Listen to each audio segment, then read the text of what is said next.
Espíritu Santo, palabra en acción, tu casa. Bueno, vamos a compartir la palabra. Y estaba orando hoy, el Señor puso este tema en mi corazón. Se llama el camino del Calvario. El camino del Calvario. Y vamos a leer 3 escrituras allí para iniciar. Salmo 66, 18, la Nueva Versión Internacional. Después Isaías 59, 1, la Nueva Versión Internacional.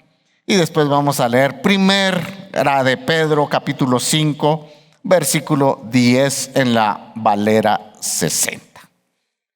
Así que ya tiene usted la palabra de Dios. Amén. Todavía no la tiene. Ya, no la tiene en la pantalla, ¿verdad? Dice: si en mi corazón hubiera yo abrigado maldad, el Señor no me habría escuchado. Repítalo. Si en mi corazón hubiera yo abrigado maldad, el Señor no me habría escuchado. Isaías 59, versículo 1 y 2. Isaías 59, versículo 1 y 2. La mano del Señor no es corta para salvar, ni es sordo su oído para oír. Son las iniquidades de ustedes las que los separan de su Dios. Son estos pecados los que lo llevan a ocultar su rostro para no escuchar. Y vamos a leer Primera de Pedro, capítulo 5, versículo 10. Mas el Dios de toda gracia, que nos llamó a su gloria eterna en Jesucristo, después que hayáis padecido un poco de tiempo, Él mismo os perfeccione, afirme, fortalezca y establezca. ¿Quién nos puede perfeccionar? ¿Qué nos puede afirmar? ¿Qué nos puede fortalecer y establecer? Dice: mas el Dios de toda ¿qué? Gracia. Cristo, cuando vino al mundo, vino a mostrar toda la gracia del Padre. Y el camino al Calvario, escuche, es la vivencia más grande de su demostración de la multiforme gracia de Dios. El método esencial para bendecirnos es esa palabra tan pequeña: gracia. En todas, escuche, las épocas, la gracia de Dios se ha demostrado desde el Antiguo Testamento, y vamos a ver más adelante. Pero ahora, escuche, nosotros, esta generación, estamos experimentando la plenitud de su gracia.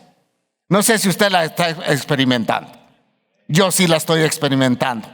Cada día yo puedo experimentar, escuche, la multiforme gracia de Dios en mi vida.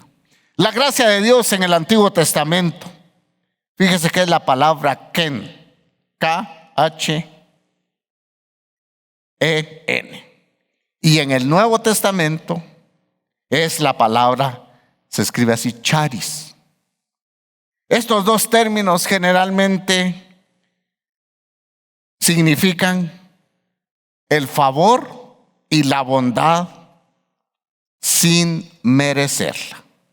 El favor y la bondad de Dios cuando usted y yo no la merecíamos. Pero aún hoy en día Dios sigue demostrando su multiforme gracia en nosotros. Porque solo por la gracia de Dios es que nosotros podemos acudir al trono de su gracia y pedirle el socorro para los problemas de la vida. Fíjese que la gracia se describe como uno de los atributos de Dios. Esta pequeña palabra se usa realmente para dar a conocer el favor gratis. El favor gratis. Que escuche, que nosotros no lo merecíamos. Romanos 3, 23 al 26 dice la Nueva Versión Internacional. Romanos, pues todos han pecado y están privados, dice, de la gloria de Dios. Vea, todos hemos pecado y el pecado no nos hace ver la gloria de Dios. Pero por su gracia, ustedes, dice Pablo, son justificados. Ya no deben nada. Gratuitamente, dice, mediante la redención que Cristo Jesús, dice, efectuó. Ya Cristo pagó el precio para que nosotros hoy disfrutemos de la gracia, del favor, de la bondad de Dios todos los días de nuestra vida. Hermanos, ese es el regalo más grande que nosotros como seres humanos hemos recibido de parte de ese Dios que delante de su presencia cayó muerto, el profeta Isaías. Dios lo ofreció como un sacrificio a Cristo, dice, de expiación que se recibe por la fe en su sangre, para así demostrar su justicia. Anteriormente, en su paciencia, Dios había pasado por alto todos los pecados. Y el 26 dice, pero en el tiempo presente ha ofrecido a Jesucristo para manifestar que la justicia de Dios. De este modo, Dios es justo y a la vez el que justifica a los que tienen la fe en Jesús. ¿Cuántos hay acá que tienen la fe en Jesús? No, ¿cuántos hay acá que tienen la fe en Jesús? Entonces por eso nosotros somos justificados. Es por eso que nosotros disfrutamos de la redención, que fuimos comprados. Hace unos domingos, un domingo yo prediqué sobre lo que significa la redención y hablé de los esclavos, pero hoy no se lo voy a decir. Fíjese que entonces nos damos cuenta que por su gracia, en lugar de ser castigados con la ira santa de Dios, en lugar de eso, por su gracia, en lugar de recibir el castigo de la ira de Dios, nos bendice. Nos bendice. Hermanos, ¿usted ha visto un poquito en la Biblia de la ira de Dios? Jesús jamás, Dios el Padre jamás puede tolerar un pecado.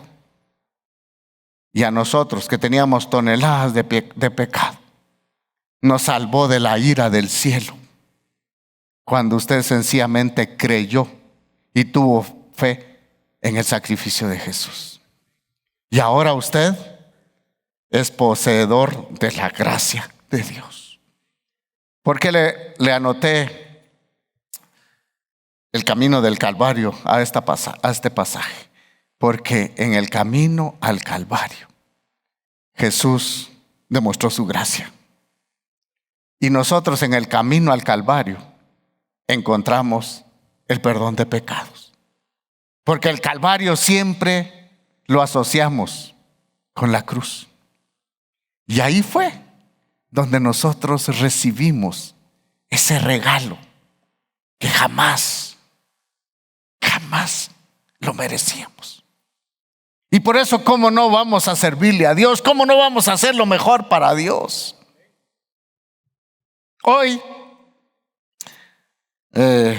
los niños de 3, 4 años nos trajeron un cartelón. Gracias, pastor, por apoyarnos. Yo digo, ¿qué hacemos?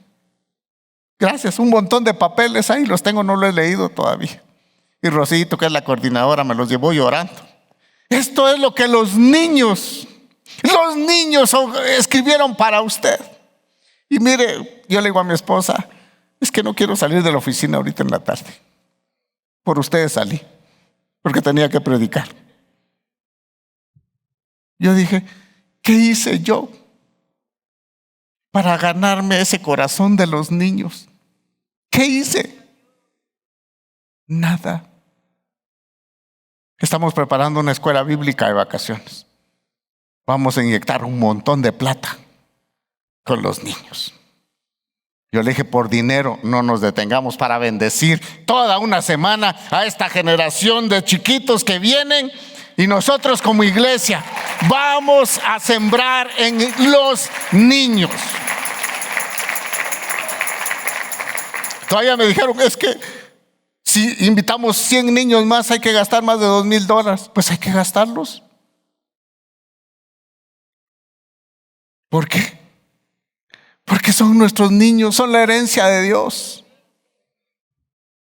Y así que después ahí les voy a pedir para que vengan a ayudar. Desde el lunes hasta el viernes. Aquí quiero a muchos, porque solamente para atender a esos niños necesitamos como 125 hermanos. Pero ¿por qué nosotros podemos hacer eso? Porque hemos sido visitados por su gracia. Porque nos hemos encontrado con Jesús camino al Calvario. Es por eso que nos podemos gastar, y podemos gastar de lo de nosotros. ¿Por qué? Por amor a la obra de Dios. Y ahora que estamos hablando de eso, por amor a los niños. ¿Cómo no lo vamos a hacer? Bueno, ustedes ya me perdieron, no sé dónde voy. El primer ejemplo en el Antiguo Testamento de la gracia de Dios es de aquel hombre y aquella mujer que cuando le fallaron a Dios, en lugar de buscarlo, se escondieron. Y viene ese Dios santo que los podía aniquilar de un solo, y los vino a buscar y le dice: Adán, ¿dónde estás? ¿Qué pasó con tu vida? ¿Qué pasó? ¿Usted cree que Dios tiene necesidad? No. Pero Dios nos anhela celosamente, porque usted y yo somos hechos conforme a su misericordia. Ellos se escondieron de su pecado. Y eso es el reflejo de muchos nosotros. ¿Cuántas veces escondemos nuestro pecado? Y Dios hablando, ¿por qué? Por su gracia. Porque escuche, Dios va a castigar el pecado que nosotros no hemos confesado.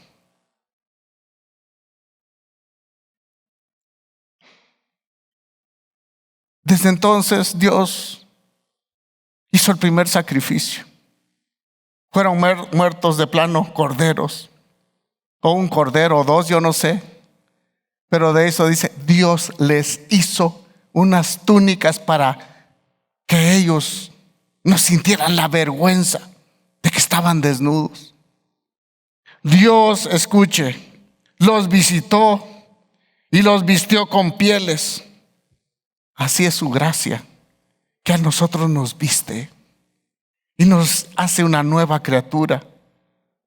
Y por eso nosotros podemos entrar al trono de su gracia. Este primer sacrificio era para apuntar que un día en el camino del Calvario el Hijo de Dios vendría y se encontraría con una cruz para hacer ahí una demostración al mundo entero y a los ángeles que ese día se marcaba la historia, que su gracia se demostraba para que el hombre pudiera encontrarse con Dios. Un día desde allí se profetizó, y por todo el Antiguo Testamento siempre había sacrificios que lo que hacían era apuntar a Juan 1:29. Vea Juan 1:29 que dice la palabra. El siguiente día vio Juan a Jesús que venía a él, y dijo: He aquí el Cordero de Dios que quita el pecado del mundo. Vea esto, no cubre el pecado. Jesús lo arraiga desde raíz en la vida del ser humano cuando lo reconoce como su Salvador personal. El hombre es el que goza de la multiforme gracia de Dios en varios aspectos. Y yo tengo como 10, pero solo voy a compartir uno. Por lo mínimo 10 tengo ahí guardados para 10 miércoles.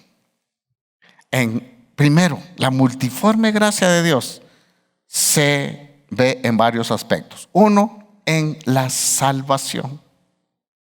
El proceso de la salvación, escuche, ¿cuándo inicia? Inicia con el amor de Dios por aquello que se había perdido. 2, inicia cuando el hombre escucha su voz. 3, cuando da el hombre un paso al escuchar la voz de Dios y decide cambiar su vida, decide arrepentirse de sus pecados y lo reconoce que es pecador y se humilla delante de Dios. Es entonces donde la gracia de Dios, escuche, cobra vida en nosotros. Entonces es cuando experimentamos su gracia. Fíjese que cuando hablamos de arrepentimiento, estamos hablando y considerándolo en 2 vías. Uno, eso es necesario para la salvación. Y ocurre en ese momento de la conversión. Y 2, el arrepentimiento, escuche, continúa en nuestra vida, debe de continuar en nuestra vida porque es un proceso de santificación dentro de nosotros. Y esa debe ser la forma de vida de nosotros cristianos. ¿Verdad que sí? ¿Le fallamos a Dios? Sí, pero vamos en proceso de santificación. Cada día nos queremos parecer más a Cristo. Esa es nuestra oración. Por eso yo dije un domingo, si usted no vino ese domingo, es que yo no voy a esa iglesia porque todos son hipócritas. Pues bienvenido, porque aquí estamos los hipócritas en proceso de santificación. Pecadores sí, pero en proceso de santificación. Es que queremos agradar a Cristo. Ya no nos sentimos cómodos con el pecado. Pero luchamos. Es que esta carne unos tienen más que otra. Más libras que otros. Luchamos con esta carne. ¿O no lucha usted? Un amigo dijo una vez que tenía un carácter temperamental. Y una vez jugando en el instituto bíblico, alguien le metió zancadilla y se cayó. Y se le olvidó que era cristiano. Y lo corrió por todo el campo. Y nosotros todos corriendo atrás para quererlo agarrar. Y nadie lo podía agarrar. Después fue a hacer pedazos los zapatos. Y una vez dijo: Señor, yo ya no quiero. Trata con esta carne, Señor, porque yo no quiero seguirte a ofender. Y resulta que unos años después chocó su carro y se fue a un río como de unos 100 metros y ahí se murió. Yo decía, ¿qué lucha tenía? Tal vez estaba batallando con sus propias fuerzas. Y es que no podemos nosotros dominar esta carne con nuestras propias fuerzas. Solamente hay que acudir al trono de la gracia y decirle que Dios tenga misericordia de nosotros. Y decirle: Señor, queremos cambiar. Señor, yo quiero cambiar. Ya estoy buen cantante, ¿verdad? Y ser diferente como tú. Señor, ayúdame, transfórmame. Ya se me olvidó. Ahí los del misterio de alabanza ya lo saben, lo vamos a cantar. Entonces, en el momento de la conversión, el Espíritu Santo regenera nuestro corazón. e ilumina nuestra mente, recobrando el conocimiento de quiénes somos y quién es Dios. Eso es lo lindo. Reconocemos quiénes somos y quién es Dios. Pero también no solo eso, sino que el reconocimiento nos lleva a darle verdadera gloria a Dios. El domingo yo compartí algo de Nabucodonosor y decía que este hombre, Nabucodonosor, dice que era soberbio, altivo y luchaba con Dios y odiaba a los hijos de Dios. Mandó a matar a Daniel y a sus hermanos, a sus amigos. Pero Dios decretó un juicio para él. Todavía tuvo misericordia. Y que se iba a volver una bestia. Le iban a salir plumas. Y no iba a ir al salón a pedicure ni manicure, sino que le crecieron. Y el rocío lo mojaba. Y comía ya no los manjares del palacio, sino hierba. Y por fin, dice, recobró. Reconoció quién era. Reconoció al Dios Altísimo. Y después tuvo la oportunidad de glorificar a Dios y dar un decreto que todos adoraran al Dios de Daniel. Uno dice, pero reconoció. Entonces, nosotros, hermanos, en el nuevo nacimiento, recobramos el conocimiento de Dios. Esa obra solo el Espíritu Santo la hace. ¿Por qué? Por gracia. Pero se llevó a cabo allá en la cruz del Calvario.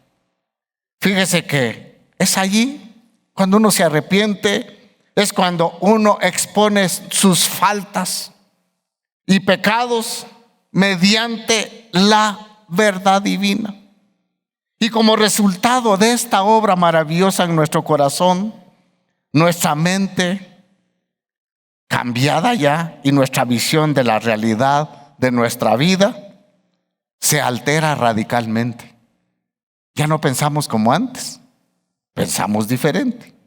Especialmente, otra vez, en cuanto a quién es Dios y quiénes somos nosotros. Pasamos de la incredulidad y de la autonomía. ¿Verdad que muchos éramos bien incrédulos? Y autónomos. Todavía hay algunos cristianos que son autónomos. No se quieren someter al gobierno de Jesús. Pero usted era 100% autónomo. ¿Quién lo detenía a usted? Ni sus papás, a los muchachos, no.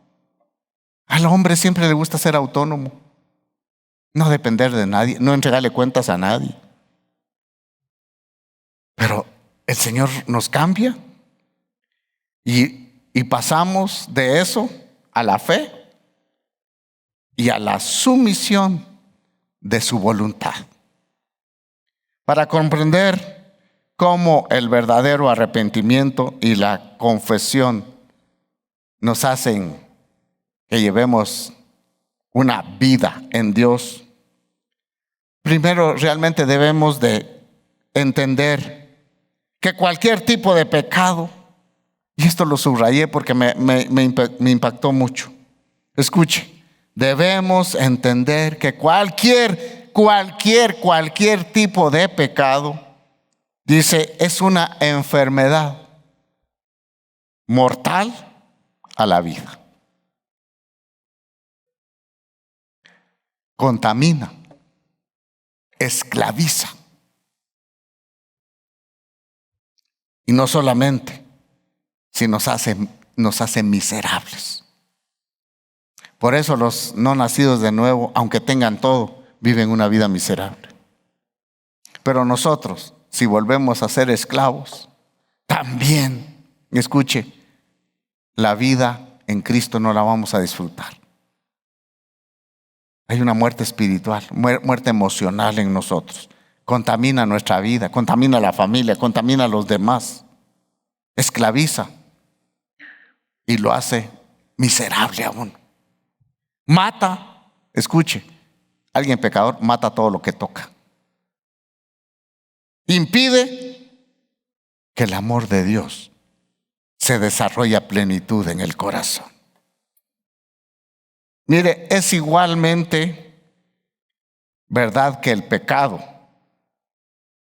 Escuche, que el pecado no nos puede separar del amor de Dios, ni ninguna otra cosa. Pero es igual de verdad que el pecado impide nuestra comunión con Dios. Lo voy a repetir. Es verdad que nada nos puede separar del amor de Dios. No dije pecado, pues es pecado, porque si hemos pecado, abogado tenemos con el Padre, a Jesucristo nuestro Señor. Pero escuche esto, nada nos puede separar del amor de Cristo, pero es igualmente de verdad, verdad, que el pecado impide, escuche, nuestra comunicación con Dios. El salmista dijo, leímos el capítulo 66 de Salmos, versículo 18. Y dice el salmista, sí en mi corazón hubiera yo abrigado. ¿Qué significa abrigar? Cubierto, escondido mi pecado, mi maldad, el Señor no me habría escuchado. Y vea, el profeta Isaías declaró valientemente estas palabras al Israel descarriado de los caminos de Dios. Isaías 59. La mano del Señor no es corta para salvar, ni es sordo para oír. Esa es la gracia de Dios, que la mano del Señor no es corta para salvar, y la gracia de Dios tampoco, escuche, hace que Dios cierre sus oídos para no oír a su pueblo. Pero vea, son las iniquidades de ustedes las que los separan de Dios. Dice, a ocultar su rostro para no escuchar. Y vea la acusación de el profeta Isaías del versículo 3 en adelante. Ustedes tienen las manos manchadas de sangre y los dedos manchados de iniquidad. Sus labios dicen mentiras, su lengua murmura maldades. Incuban huevos de víboras y tejen telarañas. El que coma de estos huevos morirá. Si uno de ellos se rompe, saldrá una culebra. Sus tejidos no sirven para vestido, no podrán cubrirse con los que fabrican. Sus obras son obras de iniquidad y sus manos generan violencia. Sus pies corren hacia el mal, se apresuran a derramar sangre inocente. Sus pensamientos, dice, son perversos, dejan ruina y destrucción en sus caminos. No conocen la senda de paz, no hay justicia alguna en su camino. Abren senderos tortuosos y el que anda por ellos no conoce la paz. Por eso el derecho está lejos de nosotros y la justicia queda fuera de nuestro alcance. Esperábamos luz, pero todo es tinieblas. Y dice claridad, pero no andamos en densa oscuridad. Y hermanos, mejor no lo sigo leyendo porque es una fusilada la que da el profeta Isaías a este pueblo de Israel. Vea, la mano de Dios, por su gracia, no se acorta para salvar, ni su oído para escuchar. Pero, este es el problema, hay un pero nuestras iniquidades, por más que oremos, por más que clamemos, Dios no nos va a escuchar. Pasa como los israelitas cuando se encontraron con los Baales. Baal, óyenos, les rajó la garganta y no pudieron. A veces así nos pasa. Clamamos y clamamos y clamamos a Dios y Dios no nos escucha. ¿Por qué? Porque dice las iniquidades, dice el versículo 2. Dice, Son las iniquidades de ustedes las que nos separan de Dios. Hermanos, es lo que no nos deja a nosotros disfrutar de la gloria de Dios. Por eso Dios siempre nos llama a todos a arrepentirnos. ¿Para qué? Para que disfrutemos de la bondad de Dios y su misericordia todos los días de nuestra vida. Somos los cristianos los primeros que tenemos que llevar una vida de arrepentimiento y otra vez para disfrutar de la gracia de Dios. Pero también su voz sigue resonando por toda la tierra, dice el Salmo 19, por toda la tierra ha salido su voz, invitando al hombre a que escape de la justa ira de Dios. Como Dios es justo, va a castigar el pecado. Y lo castigó en la cruz. Allí la ira de Dios fue desatada en su Hijo, para que nosotros, al poner nuestros ojos en el sacrificio allá en el Calvario, nuestro pecado ya fuera juzgado ahí. Fíjese que en el capítulo 1 de Romanos, no lo vamos a leer, pero dice que Dios entregó a los gentiles al pecado, a la inmundicia. Pero en el capítulo 2 es una palabra para los judíos, que ellos, dice, hacían lo mismo, pero como pensaban que era el pueblo escogido de Dios, ellos también, les dice Pablo, y ustedes no crean que no necesitan de arrepentirse. Igual que los otros, ustedes están así y juzgan a los otros que son pecadores, igual están ustedes. Y sabe que allí lo que está diciendo Pablo es que tanto judíos como gentiles necesitan de la gracia de Dios. ¿Por medio de qué? De Jesús. Por eso el tema es el camino del Calvario.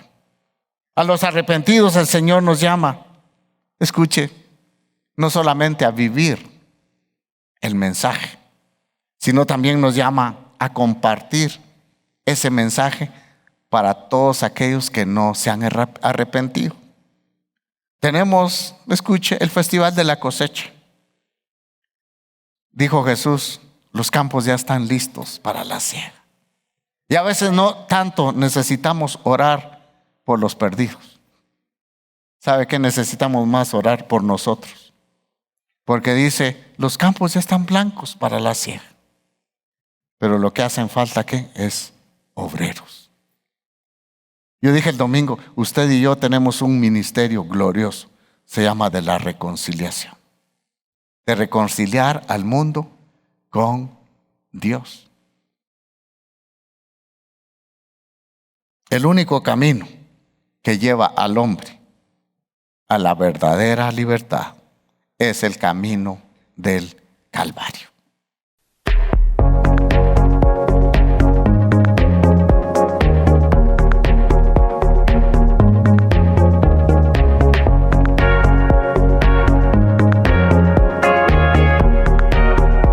Espíritu Santo, palabra en acción.